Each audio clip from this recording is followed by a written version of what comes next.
So in our last interview, we had spoke about Dr. Umar Johnson, and he's about Pan-Africanism, right? Do you know where your lineage comes from? Like, is your family from the Caribbean, or you? I know where my family comes from. Hold up, give me a minute. My family lineage is Caribbean, St. Croix. Mm. My last name is Molke, which in German is Molka. All right? Molka in German, but in English it's Molke. So my ancestors were slaves of the Germans, okay? On the Caribbean island of St. Croix. My lineage, my heritage, my name, it all comes from Caribbean, but you can date my history back to being owned by a German slave owner for simple name. I still carry my slave owner's name to this day, Molka. Wow. Here we are fucking years and years later, and I'm still a Molka. Okay? Mm-hmm. You can go look up Moltke, and it's German. And there's a lot of generals, there's a lot of fucking higher up power people who are monkeys in the German culture. Who knows? My fucking great might have been one of the motherfucking Nazi Hitler motherfuckers. I don't know.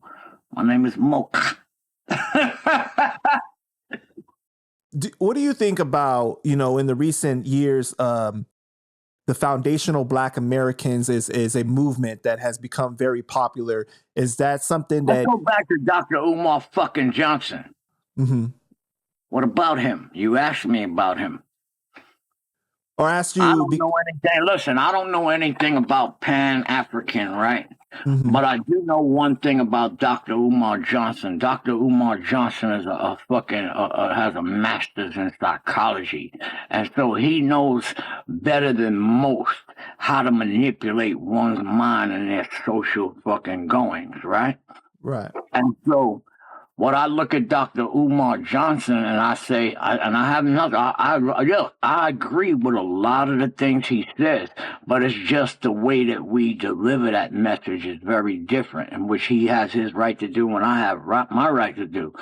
I look at him as he further separates the Black people by trying to make a Pan-African motherfucking movement that excludes anybody that don't want to get down with his Pan-African bullshit. You see what I'm saying? You. And so I look at him as an agent. You are one of those that are still, you have all the facts, and regurgitating facts from a book really sounds good to ignorant motherfuckers. But when you regurgitate that shit to motherfuckers that really know, they're going to engage you in conversation that's going to make you break down what the fuck you kicking. And I'm that motherfucker.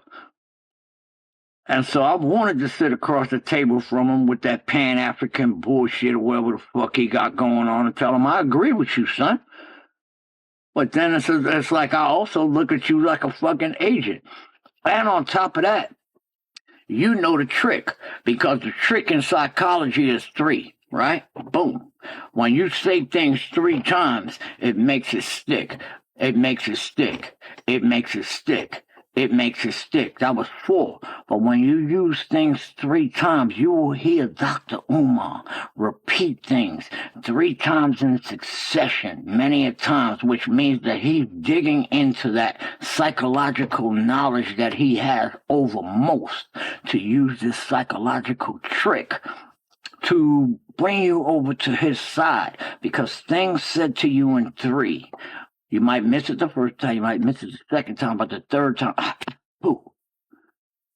So listen to Dr. Umar and tell me he doesn't say things in 3s. And I'm not bugging that he uses the fucking technique of psychology to fucking get you to fucking join his Pan-African shit. And if you don't join, you're a agent like he is, going against what he's saying. That's just like what Hitler did. The fuck you mean? You're a new Hitler? I don't think so, son. Have you looked into foundational Black Americans and what they believe with Tariq Nasheed? I ain't looked into nothing, motherfucker. I live for today. I don't give a fuck what niggas do. I know we was in slavery, all that shit. That's why motherfuckers is fucked up. You keep looking back. Keep looking back at what motherfucker. That's the trick, bitch. Keep looking back, motherfucker. You ain't never gonna get forward because you keep looking back. Now I'm gonna ask you this. If you, let's say there's a big 12-foot wall in front of you, right? Right. And you're going in the direction of that 12-foot wall. And you looking back, what do you think is going to happen to your monkey ass? You're going to smack your face right into that fucking wall. Why? Because you was looking back. You was looking back. So you just fucking smacked your face into your future with no motherfucking vision of what it looked like because you was looking back. Period. And that's where you waste a lot of time looking back at this, looking back at that. Well, why this? Well, why that? You should never ask why, motherfucker, because there is no question of why. Period. There is no future.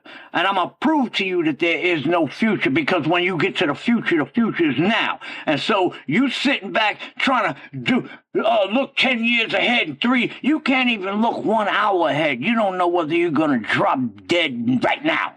Okay, so let me tell you about how you should live your life. You should always live your life right now, in the present, because the future doesn't exist. Right now, look at this. Right now, 2 seconds ago, this was the future, wasn't it? Mm-hmm. Wasn't it the future? 2 seconds ago, right now was the future, right? Right. So what happens when you get to the future? The future becomes now. So there's never a future, motherfucker. There's never a future. Looking forward to a future doesn't exist because your future is being written every second of your fucking life. And you might not live that motherfucking long to look into the future. So live your life for now, what you have now. Love what you have now. Like what you have now. Enjoy what the fuck you have now. Because there is no future, son. When you get there, you're going to be now. And the only thing that you can do is take the lessons from your past and bring them into your present to preserve what may become your future.